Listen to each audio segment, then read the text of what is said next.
ReZero is not a masterpiece. Now, before you crucify me in the comments, hear me out. I am not saying ReZero is a bad anime. If anything, I'm making this video to help people get into ReZero. You see, a lot of people, myself included, actually got into the show with the big hype and big just phenomenon that was its second season. And because of this, you go into the show having naturally heard stuff about it, mostly Rem, because Rem, but also you've probably heard the show's fan base talk about it like it's just the greatest anime ever, and I've known quite a few people who end up not liking the show, not because they really thought it was bad, but because it couldn't live up to those expectations. So even though I do like this show, and we'll get into some of the positives as we go, with how many videos are just out there on the internet talking about how it's the greatest, most intellectual experience of the human condition you will ever have, I would just like to put out there the balancing act, the sort of problems with the show and the things you should be warned about and the things you're probably thinking about but think you're not okay to think because of how much people love this. Also, I won't go into major spoilers, but just for the sake of explaining my points, one or two little details will have to get talked about. So just be warned, I guess, light spoiler warning, I guess, but if you know me, you know how I like to talk, and if you don't, well, let's get right into it. So, in my opinion, ReZero's issues all stem from one overarching problem. Now, that's not to say there aren't other issues we're going to talk about, but in my opinion, the biggest issue with ReZero that hurts it for a lot of people is that this show is slow. That's right, it does not bury the lead. You will learn very quickly watching ReZero that it is in no hurry to get anywhere. There are currently, 24 2 episodes, 48, 49 episodes of this show, and not a lot actually happens in it. You see, because of the show's sort of main concept that our hero Subaru, whenever he dies, just goes back and can redo the adventure, because of this, there's not really the need for forward progression in the same way. You can take a lot of time to do things you can't normally do in a show that just follows a linear path. So you can do things like Subaru can be an overly obnoxious jackass in one timeline that leads to a ton of problems, which can result in some truly fucked up shit, because it's okay because he'll just die and then he'll get to do things right the next time. And when the show does this correctly, it works quite a bit. Like I said, it is kind of interesting to see how bad things can get when Subaru screws up, but also it allows for a lot of good dialogue scenes. I like watching Subaru just walk around and talk with Amelia. I like watching everyone goof around in the mansion, and even though I don't overly care about this show's lore and thinks at times it's got its head up its ass with it, I do kind of like the fact that there are just a few episodes just kind of being like, this is this city, these are this world's politics, this is the culture, this is all this. I actually quite enjoy that. Unfortunately, though, a lot of times, in particular Season 2, ReZero will use that same dialogue and that same sort of atmosphere it has to drag everything out to the nth degree. I'm always convinced the show knows how it wants to start and it wants to end, but it never seems to really quite know what to do in that 20 minutes. So because of this, you get a lot, in particular in Season 2, a lot of scenes where people just repeat the same point over and over again. And once or twice is fine, but by the fourth or fifth time Roswell talks about why he's a douche, it's just a complete bore fest. And also you have a lot of incidences where people, you'll have a lot of situations where people make decisions mostly just so the story can keep going. There is a bit right at the beginning of Season 2, Subaru directly contradicts himself, and the only reason it happens is so we can get the now famous episode where we learn about his backstory, and that kind of served no purpose. Now, I know a lot of people love the backstory episode. They love wasting 22 minutes in Subaru's boring home with his generically cool parents and just watching him continue to just be whiny all the time. Alright, I should probably elaborate on this. So, I don't like the parent episode at all because every point it is trying to make about Subaru was done better in season 1. Subaru's big issue with his dad is that he can't live up to his expectations. He has issues trying to aspire to be that big man his father hopes him to be. Okay, so Subaru has issues with masculinity. That was literally the point of the last fucking arc. Everything in the rivalry with Purple Hair Pretty Boy was leading up to the idea of Subaru's sense of inadequacy. There was no reason to waste all this time on the dad.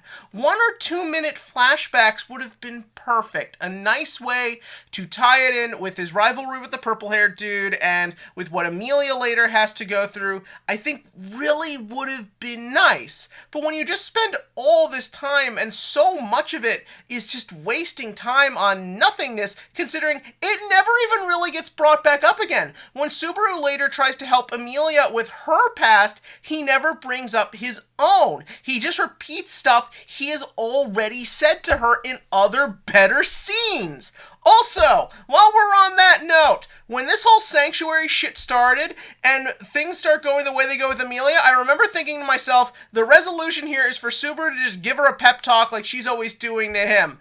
And then 12 goddamn episodes later, we just get that and everything is fine. This leads to another problem. Because the show is so long and dragged out, it means that the resolution to issues will often be very unsatisfying because we had to wait so goddamn long to get there. Spoilers. How do we resolve Arc 1? Beat the bad guy. Okay, fine. How do we resolve Arc 2? This big, long mystery and dealing with Rem and Ram drama. Just literally deal with some demon dogs. That's it. Everything just amounted to punching some dogs. How do we resolve the further arc? Fight a big whale and then deal with Betelgeuse. I mean, it was all entertaining, but it was pretty by-the-numbers stuff when you really thought about it. Then you get on to season 2, and there's all this build-up in mystery. What is going on with Amelia? What is her backstory? What's her relation to the witches? All this, and when you finally learn it, after not learning it for 12 episodes of nothingness, you finally learn it, and there is nothing of interest there. It is exactly what you thought it was going to be. It is so bare bones. Now, what would normally make this work and good is because Amelia is a likable character. Learning about her past and her drama should be good, and you know what? It was good when we saw it in the OVA where we didn't have all this extra shit going on. So yeah, it's just a lot of adding excess shit when not needed, and it's just to pad out runtimes. They clearly knew where they wanted this to be by the end of season 2, but their only solution to get there was to just kind of overly drag everything out, and it kind of spoils it when we do get stuff we need. The first 2-3 episodes of the second half of season 2, there's a lot of good dialogue there, and I like what the characters are going through, and I like the idea of them dealing with it. But because it was just tacked on here as opposed to just naturally developing in the story, it just makes it all just feel like, oh, here's a pep talk. Here's a pep talk. Here's a pep talk. Here's Otto's backstory. Did you care about Otto's backstory? No? Was he better off just being the friend who was there? Yes? Well, fuck you. You're going to waste 15 minutes on it. Yes, that is what happened. So yeah, that can be a big problem. The next big issue, and again, I do think most of this spans from the past, is, well, from our character's perspective, there's a big flaw with these characters. Now, I like most of everyone in ReZero, but there's a big problem with Subaru. Now, before we all get mad, I think we should, of course, bring up that a lot of people do hate Subaru. They find him annoying, obnoxious, useless, irritating. This can be a very polarizing character for some people. And for the most part, I like this guy. I like that he's kind of at times just this sort of down-to-earth, sort of lovable, adorkable dude who, yeah, he will, sometimes it takes him a while to do the right thing and he can get pathetic and whiny, but you always feel like he will do the right thing eventually, and I think it does make it worth it.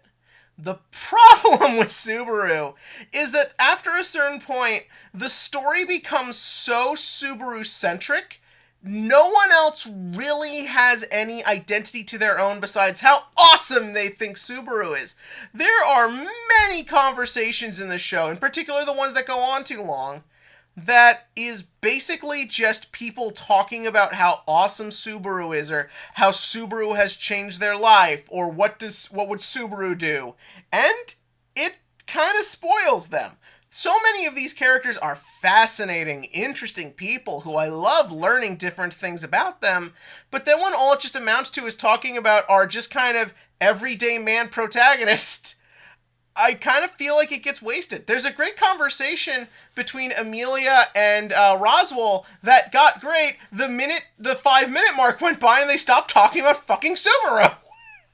So yeah, that can also be a really big issue. And also just kind of the way the show tells you stuff and reveals you stuff. We were so far into season 2 and we're just getting reveals for later. Here's a new antagonist. Here's more magic rules. Here's all the witches. I hated all the witches except Echidna. I don't need to see any of these people. Fuck off, show. So yeah, is there any other thing really worth talking about? I mean, you can make your typical nitpicks. I don't really care about the Rem debate. I will say that it is really annoying. The only reason she's in a coma is because there's nothing else to do with her. But here's the funny thing I'm realizing. These really are ReZero's only major flaws and problems, and really they don't have to be. Like, the funny thing about this show is that I feel that it is very good, and because it's as good as it is, when a problem pops up, I notice it more. It's not because I don't care or don't like this show. If anything, it's because I care too much. Because the fact that I do get really into it when it's good, that I notice when it's not. And there are problems. And yeah, there are problems with it.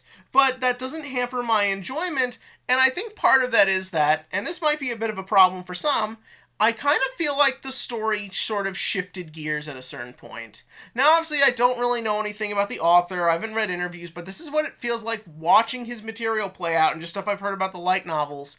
It kind of feels like when he started this, ReZero was supposed to be a fairly by-the-numbers isekai with an interesting gimmick and maybe try and work in some more drama. And you can sort of tell because, make no mistake, even though this show is trying to have like a point to it and be its own thing, it is still a male power fantasy in every sense of the word. But I kind of got the feeling that it was supposed to be that until people started really resonating with Subaru. When the idea of someone who can be this pathetic at times, this weak at times, feel this alone at times, feel this useless at times, but still pull through and persevere, I think when that started really resonating with people, because ReZero is not just popular here in the States, it is fucking huge in Japan. I think when that started resonating with people, the author made the decision to lean into it more, to try and make a meaningful statement with ReZero, to try and make these characters be important and have impact of the way they think and they feel. And because of this, you can very clearly tell that he had to kind of change gears and awkwardly shift things as the story goes and re-find its footing a little too late into it.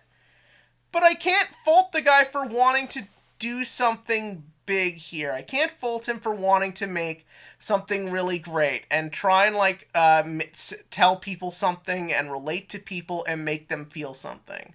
So for that reason, even if ReZero continues to have these problems going further and probably has its own issues as it goes, I will forever say I like ReZero. I may not love it, but it's a show I can definitely see myself remembering and always going back to when new stuff comes out for it.